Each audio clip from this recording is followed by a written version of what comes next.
Hi everybody, this is NorbCam coming at ya. Do another walk talk. It's been a while. It's been too long. Should have been doing this all summer, but oh well. Well, here we are. We're a week, just about a week away from the first game of the season, Denver Broncos matchup. It's gonna be crazy. Hi, good morning. Hey Leonard. Oh, Leonard. What's up, Leonard? All right, see you guys. All right, what's going on? Anthony D's in the house. Siblings is watching. If you guys are tuning in, I appreciate it. Put your name and our city and state you're watching from. I always love to see where people are watching the show. So I put in the title. It's the 2022 Seahawks music prediction video. I'm in the thick of it right now. My goal was to have it done by tomorrow, the week before the first regular season game. I don't think I'm going to make that. I'm running a few days behind schedule, but it will get done. It will get done next week. So while I'm in the furious final stages of putting it together, I want to maintain the tradition that I've had for the last few years of giving you guys an opportunity to be in it. So if you want to be in the video, it's real simple. All you got to do is get out your phone or your camera, or whatever, and just shoot a 5 to 10 second shot of yourself. You can just be posing. You can be yelling, "Go Seahawks." You can be dancing, whatever, something clever. But you only have a few seconds, so it's going to be quick. And then just email the clip to me at norb@norbcam.com. All right, and I'll try to put as many as I can in there. The more creative, the better. Of course, if I can see your face, is good. Make sure you put your name down there, how you want to be identified in the video, because that's what I'm going to do. I'll put your name in there. If you want to just put your first name, that's cool, or nickname, whatever. Just make sure I know so I can give you proper credit for being in the video. It's going to be fun. Music is locked in. I know that Anthony D has been asking me for years now about a certain song by a certain artist. And, well, let's just say this thing might finally happen. So I'm very excited about it. So I'll get that done today. Get my blue wig out. Yeah, that's what I'm talking about. When's the video coming out? Andrew Paul wants to know. I don't have the date set yet because I got to finish it. But my goal will be sometime during the week before the weekend. Maybe Thursday or Friday. Maybe Blue Friday would be the day to do it, the Friday before the game. So, yes, it's going to be fun. So I want to have as many people, all of you out there as possible, involved in it. It'll be a fun thing. It's a good mix of music. I took some ideas from some of you guys out there, and just stuff a good variety from oldies all the way to current songs. So it's gonna be a fun one. I'm looking forward to sharing with you guys. Let's see. Oh, Toga 220,000. I'm an Eagles fan, but I really appreciate your content, man. Thank you. I appreciate it. You watching, even if you're not a Seahawks fan. Let's see. It's interesting, as we're getting close to this Denver game, now that everything's kind of set, final roster moves have been made. Players released, some brought back, some others picked up. I read that Sean Mannion was brought in, practice squad, quarterback. I like the headline. Seahawks signed veteran quarterback. Major clickbait.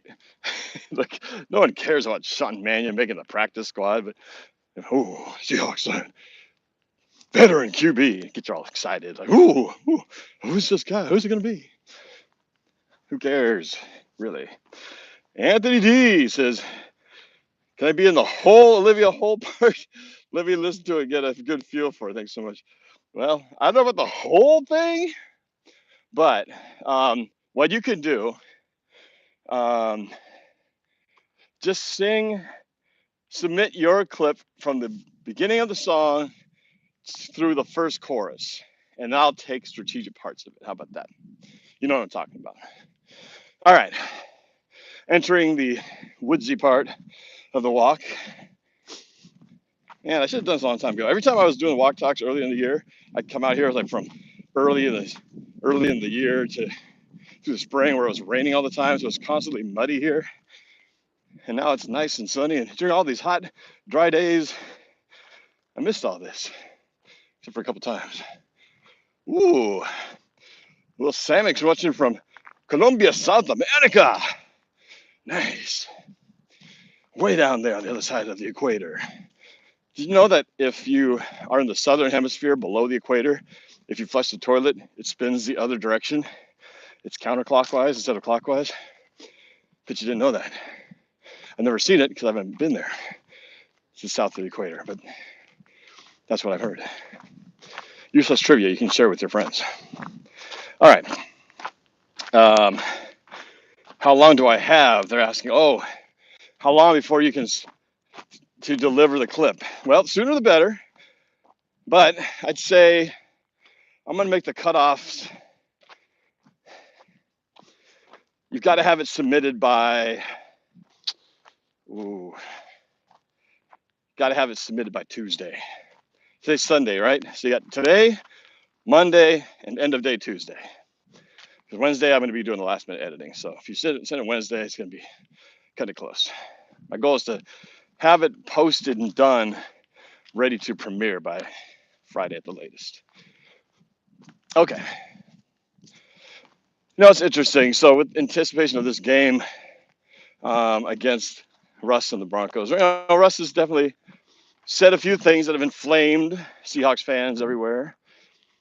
You know, comments like, I'm just excited to play for a city that wants to win. I believe that was one of his earlier quotes. And then recently in the kickoff banquet, Russ said something like, I'm looking forward to playing on a team where I don't have to carry the team on my shoulders.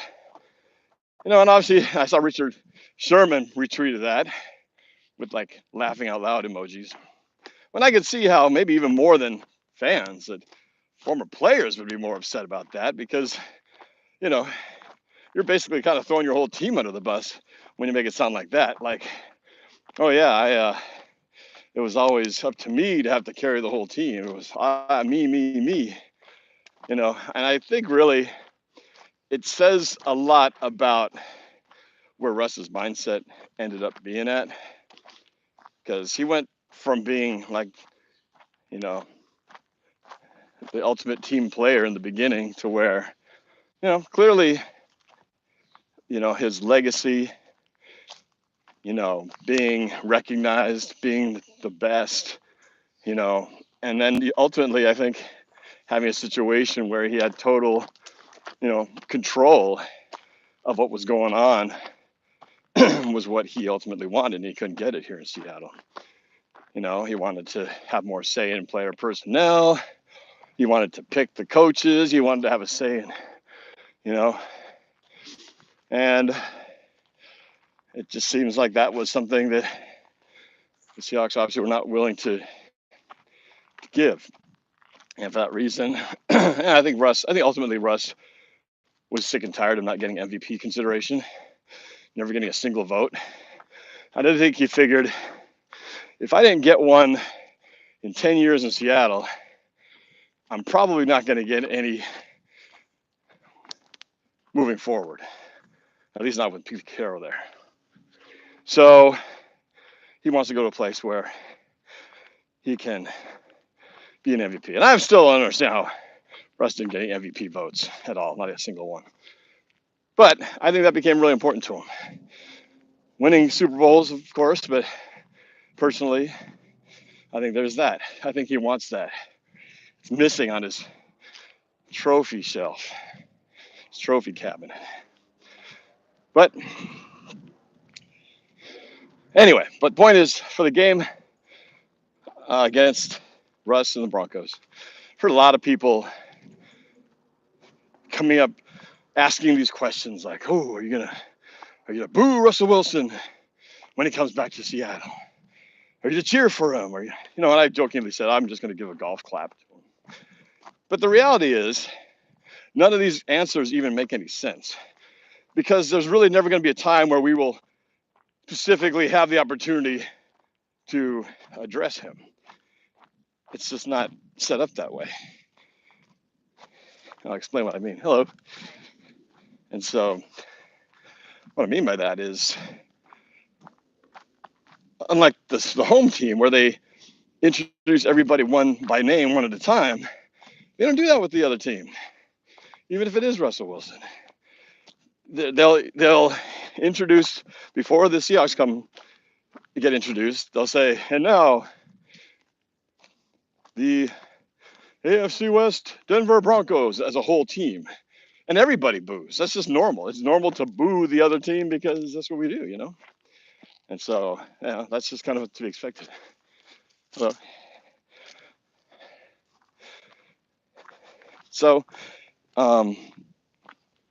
this whole thing about booing him, applauding him, cheering for him, doing other things, I've heard all kinds of silent protests that people want to do. And it's like, you're not even getting a chance to do it, because Russ will never get the singular moment. The only time, maybe the closest to it, would be the first time Denver takes the field on offense.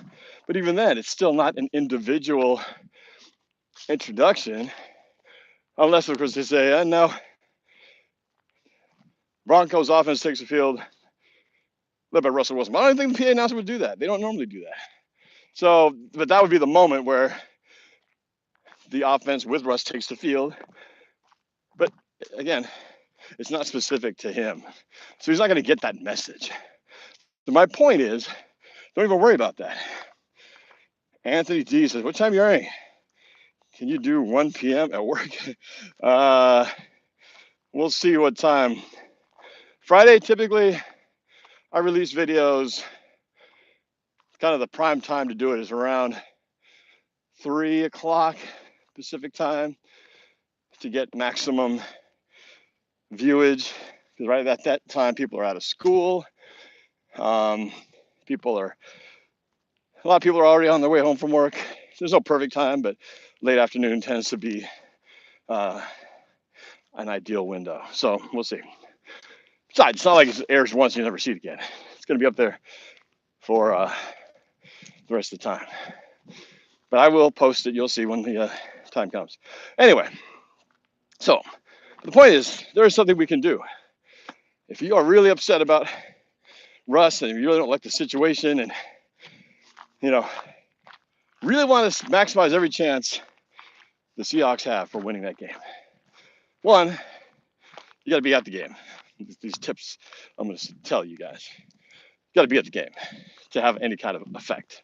And this goes back to the entire concept of the 12s, about what made us so formidable during the 2010s, when things were really at its peak, when we would induce false starts on almost a quarterly basis, when we were breaking sound records before we won Super Bowls even. They're talking 2012 and the years that followed. It hasn't been the same. It has not been the same. The volume level, the home field advantage at Lumen now is nowhere near what it used to be. And why is that? I think a lot of it is the dyed-in-the-wool, really hardcore vocal fans. There's less of them and more of the people who can afford to go to these games. Or people are selling their tickets because they can make the money and selling it to people who are more casual, more laid back on it. And the reality is we need that back. We could actually have an effect. We could help this team actually beat the Broncos on Monday Night Football. Yeah, we're not going to help Geno throw the ball better. We're not going to make the running backs run faster. We're not going to help the line protect better. But when the Broncos are on offense, as we all know, we have the ability to cause disruptions that can mess up the offense of the Broncos and Russell Wilson's timing. Russ has never seen the opposite side, or hadn't had to play with the crowd against him at Lumen Field. But if we could play with the sound of an NFC Championship type energy. And I'm not talking just third down. Third down's a must, right? That's kind of a given. But we do it from every down. We do it, and not just when they get to the line, but even in the huddle, where it slows down their ability to get plays in. And we know Wilson, he's notorious for taking too long to get the ball snapped. How many times have we, pretty much every game, there's at least one delayed game or one play where the clock gets down to 1. It's got to burn a timeout. Even that can have game-changing ramifications. So I implore anybody who's going to the game next Monday to be ready to scream, to yell, get off your phone, and be as loud as humanly possible every moment that the Broncos offense is on the field. You might be surprised at how that could be. And as my buddy Mark Collins likes to say, it's got to be more than, how's he say, I think 20% of the people making 80% of the noise. We need 80% of the people making 80% of the noise. You look around and you really do notice that there's a lot of people not screaming. And if you could actually get every single person roaring at the top of their lungs, which I don't think has ever happened. I don't think even on a night where we broke the record, every person was doing it. But if you imagine if that place is gonna be sold out, 68,000 plus, maybe borderline 69. I don't know what the capacity is now. 68,000 or something. If every single one in that building were to be yelling at their loudest all at the same time, it would be insane. It would be deafening. It would be ear shattering. It would be beastquake worthy. I would love to see that. I'd love to hear that. I don't think it's going to happen because there's always going to be somebody who's just sitting there, reading their texts, surfing the scoreboards for fantasy or whatever. But it is Monday night, so it's not like you have other games to juggle. It's the only game. So there's really no excuse. Even the fantasy guys, there's no reason that you guys should be distracted on watching other games, just keeping other scores. Let's do it right off the beginning, right off the bat. Just make life miserable for Russell Wilson and the Broncos early in the game. See if we can't rattle them a little bit. Maybe force a mistake or two and give us a chance to maybe jump on them early, maximize our chances. Because let's be honest, we got a lot going against us in this game. I think whether you like it or not, the Broncos, besides the obvious quarterback comparison, there's a lot of talent on that Broncos team. That's going to make it challenging for us. So we need every advantage that we can get. I'd love to see it. If it doesn't happen Monday, when's it going to happen? I mean, that's the only game. That's going to be the biggest game all year, unless the Seahawks pull off some miracle and finish with a playoff contention, which is really pushing it, even for the most optimistic fan. But it'd be really cool to have this first one go our way. You know what I'm saying? Darian says, hopefully we make it to the playoffs this year because Geno not the answer. Well, it's almost counterintuitive, that statement, because if Geno's not the answer, well, then we're probably not making it to the playoffs, right? And if we're not making it to the playoffs, well, then our record's not that good, which means the draft options next year become better. We'll see. I'm never one to believe in tanking anyway. Anthony D, birthday video. I'm putting every ounce of my energy into this music prediction video. It's full capacity right now. I haven't forgotten. I'll see what I can do. I don't know if I can do back-to-back music videos. I'll see what I can do. But as a long-time NorbFam VIP, MVP member, you have my utmost attention, man. I appreciate all your support over the years. It's been a long time, so I appreciate it. Ooh, there's a slug trying to cross a hot, dry, sunny, sun-baked landscape. Is he going to make it? Or is he going to be a dried up, shriveled raisin in the sun. Let's take a look from the front angle. You guys like slugs? There you go. The Pacific Northwest banana slug resides mostly in the evergreen forests of Washington state,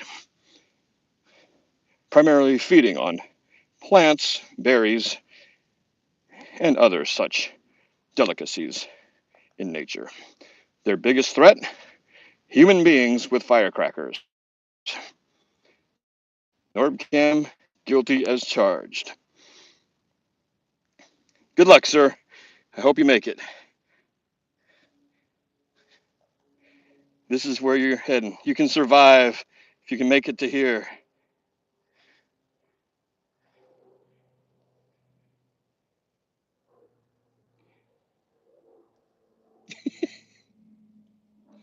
Oh, he's looking at me. That's creepy. He's looking at me. So, what you doing, man? What you up to? Good luck.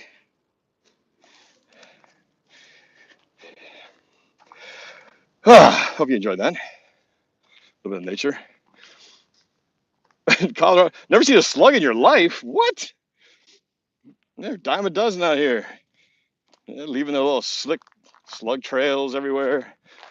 They'll be climbing over the house, on the doors, across sidewalks all the time. Anthony D, do your best. I will, good buddy. Chris, I'm glad you like my videos. Appreciate that. De jour, Pringle wants to be in it. I got the information on how to be in the music prediction video as a reminder in case you didn't see the beginning. Just send me a 5 to 10 second clip of yourself in Seahawks gear.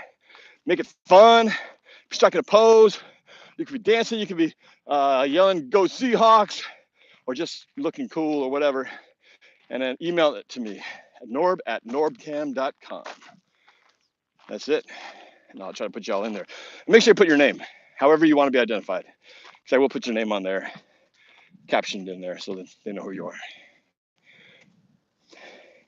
are. Chad, what do you think about the Bengals and Joe Burrow? It's a shame they didn't win Super Bowl. I was rooting for them all the way, of course. Didn't want the Rams to win. I was very disappointed they couldn't pull it out. I hope Burrow's okay after his, didn't he have a off-season surgery or something? So I hope he's okay. He'll be, he's got some weapons. But as we learned, just because you make it to one doesn't mean you're going to be back the next year. It's a whole nother year, tough road. You get a lot of luck along the way. It's not easy getting back to the Super Bowl. We know too well. But, you guys have some good young talent. So they'll be competing. I'm sure they'll make the playoffs for sure. Let's see what else. Little Sam's can I request a song still, or is it too late? It's pretty late, but if you blow my mind here, I will read what you have to say because it's not officially mixed yet. In fact, I'm doing a bunch of vocal singing today. Today's my heavy lifting vocal day. So arrangements have been done. The music set is ready. Now I got to lay in all the vocals. I've written the lyrics. I got to record the vocals today. And then the rest of the week is shooting the video and editing it.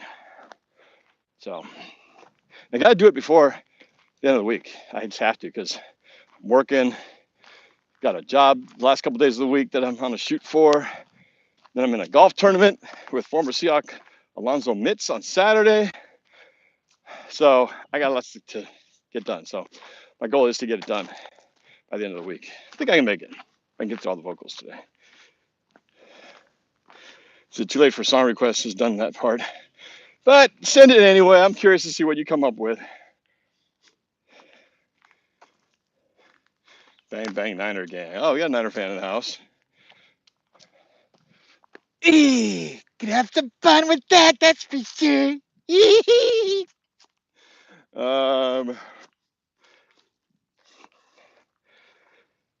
I'll make a video of me burning a jersey. Okay. That's what floats your boat.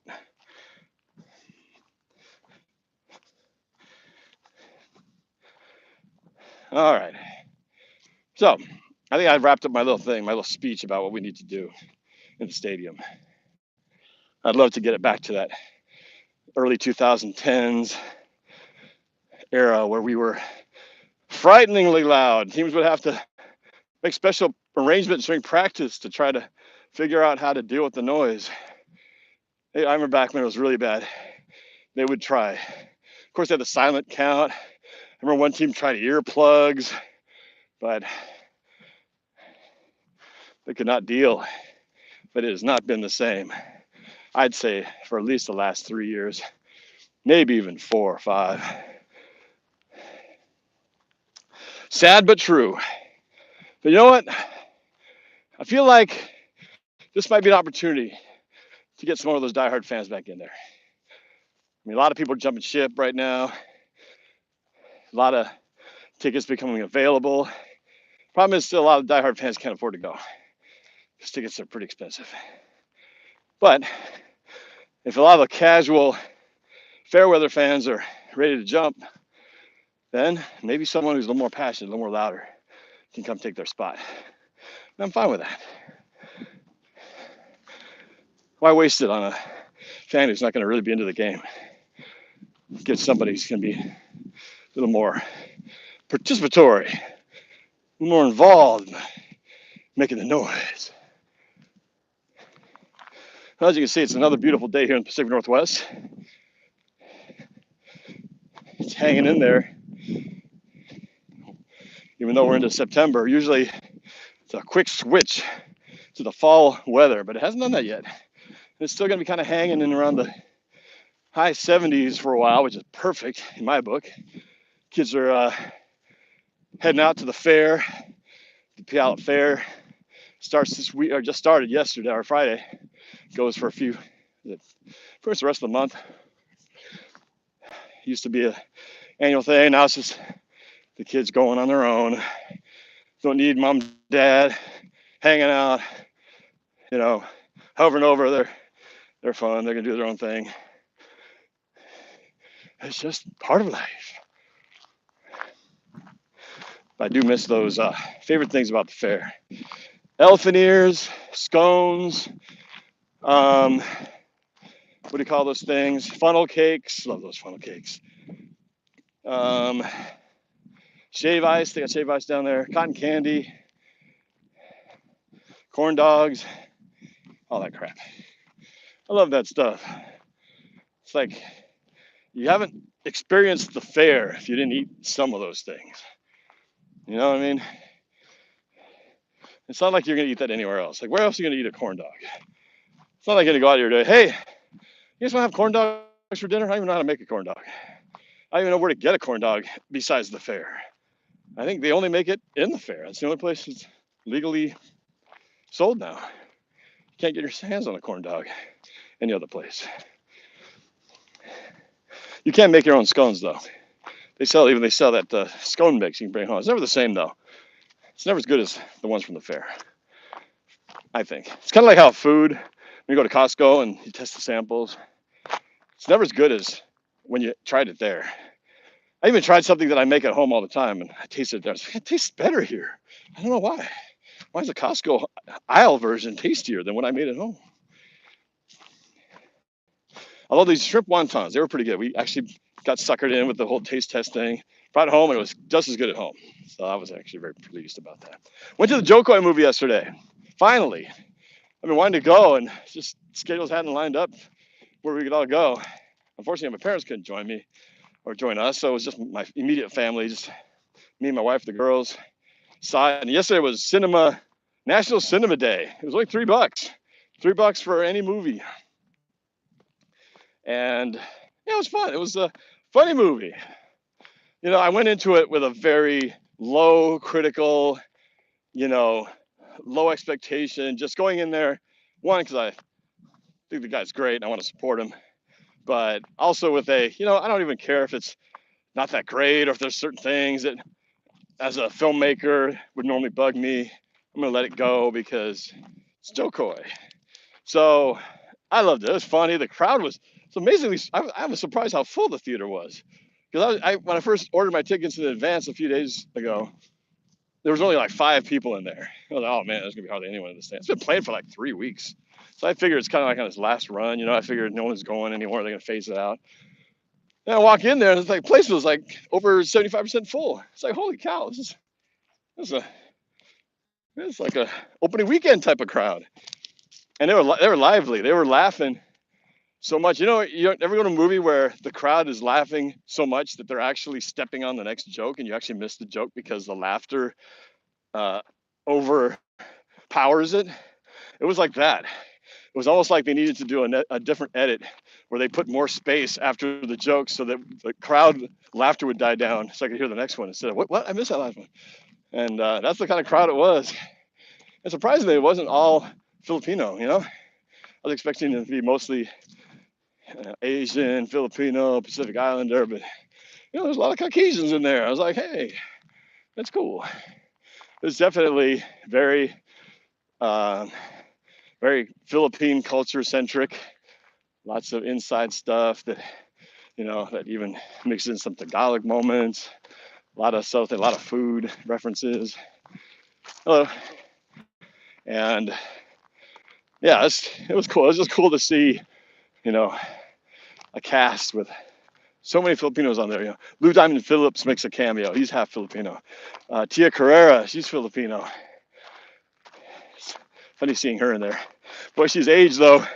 Remember Tia Carrera? She was last movie that comes to mind is True Lies, Schwarzenegger action movie, way back I think in the '90s, and she was a bad villainess, but she was looking good, right? But she's a little older now. She looks like the True Lies villainess's auntie. And that's what she plays in the movie. She's an aunt in the movie, Jo Koy's aunt. And yeah, it was funny. There's a few corny, unrealistic parts like, yeah, that never happened in real life. Or this part's a little over the top. But it's all fun. It's all good fun. Never take yourself too seriously. And I love all the little references, whether it's Manny Pacquiao being thrown around a lot in there as a joke, running joke. They had a whole scene where they're lip syncing or doing karaoke to I Got a Feeling that Tonight's Gonna Be a Good Night. I think the reason they got that song was because, what's his name? Apple on the Black Eyed Peas. He's Filipino. Or I think mixed. I think half Filipino, half African American. So I think he's got a connection with him. So that's how they able to get permission for that song. Because it was like a long stretch. Not the whole song, but it was like half the song. And they were lip syncing to it. So that means they get extra royalties for that when it comes to when they get those cable airing re-airs. They'll get those ASCAP or BMI extra royalties for singing to the song. Yeah, I still am a member of ASCAP. That's the Music Royalty Society. So basically, if you're a songwriter, you're usually either a member of BMI or ASCAP. So if your song plays on the radio, if it plays on a TV show, commercial, whatever, you get residuals for that. So I've done a few commercials. So I've had a few things, some TV related things that have gotten some residuals, which is nice. Nothing huge. Like John Williams, I can't imagine what his residual check is. He gets those residuals from games, amusement parks, TV, cable, streaming. I mean, it must be all the movies he's done. I'd love to see what one residual check looks like for him. But I'm sure it's nothing compared to Russell Wilson's $240 million something contract, nearly $50 million a year, blah, blah, blah. It's interesting. They talked about, I saw a recent post, I think it was Ian Rappaport mentioning Russell Wilson's mansion in Denver. It's like the largest, most expensive mansion ever sold in single family homes sold in Denver. $25 million, I think is what it was. And, you know, things huge. It's got a theater, it's got a basketball court, it's got a swimming pool, all that stuff. But it's only 4 bedrooms and like 14 bathrooms. I was like, who makes a house? I mean, this thing's huge. It's, you know, 5-digit square footage. It's over 10,000 square feet. But it's only got 4 bedrooms. Like, who builds a house? Who designs a house that big and you only have 4 bedrooms? That made no sense to me. And 14 bathrooms. It's like, that's a lot of people going pee with nowhere to sleep. Like, I'm the architect. I mean, my house has 4 bedrooms. Yeah, granted, it's not a mega mansion. I don't got a swimming pool or basketball court in it. But I got 4 bedrooms. 5th, if you consider the den like a bedroom, which is now my office. At one point, my house had more rooms than his. Granted, he could probably fit my whole house in one of his rooms, but still, it just seems funny to me. So if you have like 5 guests over to your mega mansion, you're like, all right, everybody, thanks for coming over. Me and Sierra's got the master. The 2 kids got their rooms. So you're gonna have to sleep on the couch. Like, guy comes over to Russell Wilson's house. Yo, man, I went to Russell's mega mansion. I had to sleep on the freaking super sofa, man.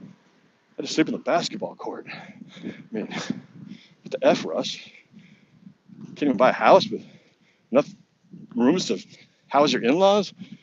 And what gives, bro? Anyway, I just thought it was funny. 4 bedrooms. Go figure.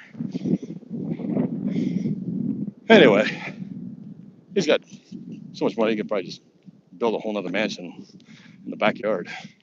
Oh, look at this nice new car. I think my friend, yeah, actually, my good buddy Kurt, who I worked on a movie with, I think they had the same car. They just sold it. They were hardly ever driving it. That's nice. Woo, sport hay. Sport hay. Nothing like my NorbCam minivan, though. I'll go toe to toe at that red light. I might beat you for the first 10 feet. A little rolling start, you know, kind of creep into it first. Someday. Anyway, the last few blocks of my walk here, it's so nice right now. It's like perfect. It's got a cool breeze, but it's warm enough to still feel like summertime. This is perfect right now. Gucci got a Chris Carson jersey just in time, huh? Got the retirement gift. I hope you got it at markdown. I remember Steezy bringing up in the show last year, well before the Russell Wilson trade. I don't know if that wind's strong now. It might be muffling my headphones. I don't know. I'm trying to move it to the side a little bit. I'd give that Carson jersey to the Goodwill too. Oh, come on, man. It's okay to keep retired players. Chris Carson was a good player. He was banged up a lot, but if I had a Carson jersey, I wouldn't give it away. Look, I'm wearing a Chancellor t-shirt. I'm going to keep this thing, man. I love Cam Chancellor. Celebrate it. Maintain, hold on to those memories of those great players that you once rooted for. Just because they're not on the team doesn't mean they're, forgotten. That's how you keep them alive. So you keep the memory alive. Lewis, oh, hey. Haven't talked to you in a while. The resident KC, Kansas City fan. It has 12 bathrooms. Okay, I was off by 2. Stand correct. 12. 12. Interesting. That's a ratio. That's 3 bathrooms per bedroom. Again, I question the architect. Gucci wants to say, keep my Wilson jersey or give it away. Nah, that's a good question right there.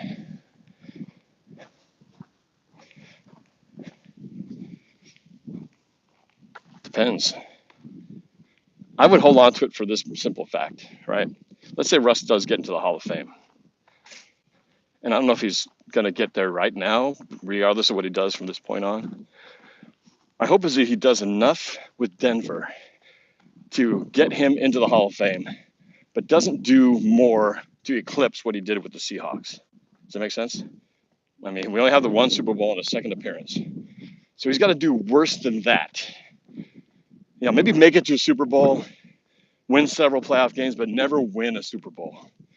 That way, when it comes time for him to go into the Hall of Fame, he might still consider going in as a Seahawk. I don't know. At this point, I feel like he's not going to, the way he's been handling this entire exit from the Seahawks, that he won't. But obviously, if he has a better, successful year, career with the Broncos, that might eclipse it, might make him want to do that. But I feel like if he doesn't do as good as he did, he would almost have to feel like he should go into the Hall of Fame as a Seahawk. So I'm rooting for that day. So I would keep the jersey for that reason. I won't be rooting for him. Definitely not this year. We want Denver to do poorly so we can get a good draft pick from them. But it's going to be tough. Starts that first game, though. You never know. We might pull off some kind of miracle. But I'm back. Walk's over. Got to get to recording some vocals today. Looking forward to it. It's going to be a lot of fun. All right, remember, send in your video clips to me, norb@norbcam.com, if you want to be in the prediction music video. And we'll see you guys soon. All right, take care. Go Seahawks.